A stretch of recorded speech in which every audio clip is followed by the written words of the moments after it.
Be honest, at least once in your life, you've been certain you've seen one of the TV shows on this list, only to later remember or admit that you actually have never seen the series or even a full episode. There are a lot of TV shows to keep up with, and who among us can remember every single one? Maybe you've claimed to have seen a show despite only watching clips online. Or perhaps you watched a season, then dipped out, and yet claim you've seen it all because you get the gist. Or maybe you've claimed you've seen something because people won't shut up about it, and you can't hear, you have to watch it, one more time. Love is Blind, 2020 present. Casey McIntosh and Patrick Suzuki kiss in the hotel on Love is Blind Season 9. I don't know how many times I've turned on Love is Blind on Netflix only to decide I'm just not feeling it. It's a show that requires little to no attention being paid, and you can still get a good sense of what is going on. On the flip side, there are some people who analyze every minute of that series. If anyone asks whether you've watched Love is Blind, just say yes, otherwise, you're probably going to hear an exceptional amount of information about a series you have no future plans on viewing.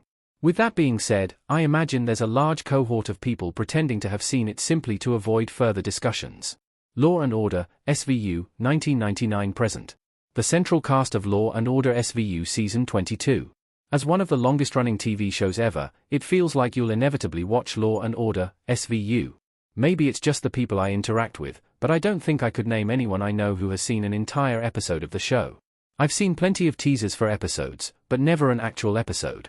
There are definitely times when I've thought I'd seen an episode of Law and Order only to realize I was thinking of a promo I saw, probably while watching The Office. The series has been ongoing since 1999, so it doesn't exactly feel urgent to start watching.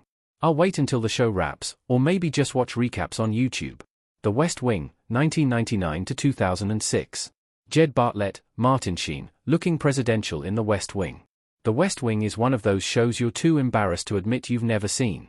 If you're a cinephile who loves The Social Network, Moneyball, A Few Good Men, and the other great works of Aaron Sorkin, it can be painful to admit that you've never seen arguably his best project. People absolutely love The West Wing, and it's often pointed to as an influential piece of TV making whose legacy can be found in a lot of shows that came after. However, and I don't mean to offend, the series is kind of old and stuffy. It's not like any US government I've known, that's for sure. Narcos, Mexico, 2018 to 2021. Felix, Diego Luna, looking angry in his chair in Narcos, Mexico. No, you never saw Narcos, Mexico.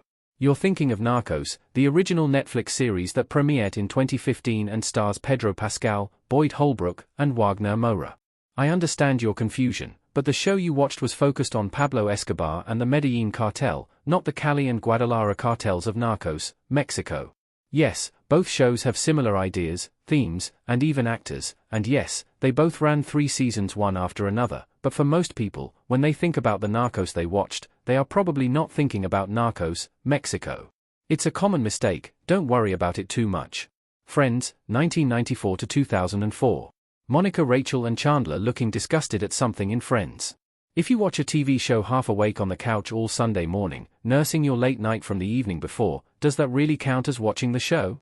There are probably plenty of people who have caught an episode of Friends while flipping through channels, and maybe they've even streamed an episode.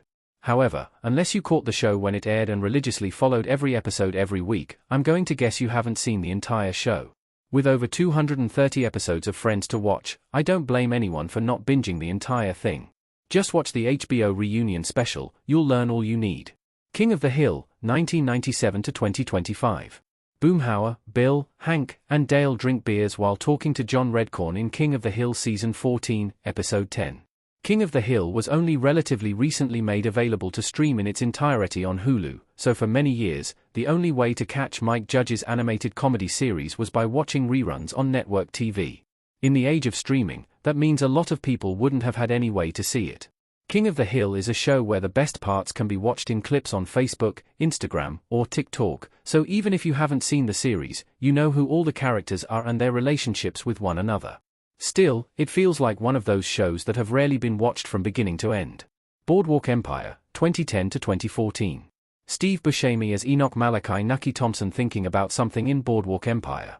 How many times have you scrolled past Steve Buscemi's glowering face on the HBO app, nearly clicked it, and then decided you don't feel like watching Boardwalk Empire? Probably a lot. Don't get me wrong, Boardwalk Empire is a great show, but it's also not the most exciting sell. Set during Prohibition, focused on the municipal side of gangster affairs, and featuring a cast of fantastic but unknown character actors, this is a show that can be hard to get into. It's one of those shows where you watch the pilot, then half of episode 2, and decide, that's enough booze on the boardwalk for me. True Detective, 2014 present. Raymond, Colin Farrell, looking distraught in True Detective Season 2. Everyone watched True Detective Season 1, and I think a lot of people watched True Detective, Night Country, but how many of us can honestly say we've watched Seasons 2 and 3? Season 2 is a maybe, considering it came right off the stellar Season 1, so viewers may have stuck around for the next one. It's even less likely that people watched True Detective Season 3, and they probably couldn't even tell you it stars Mahershala Ali and Stephen Dorff.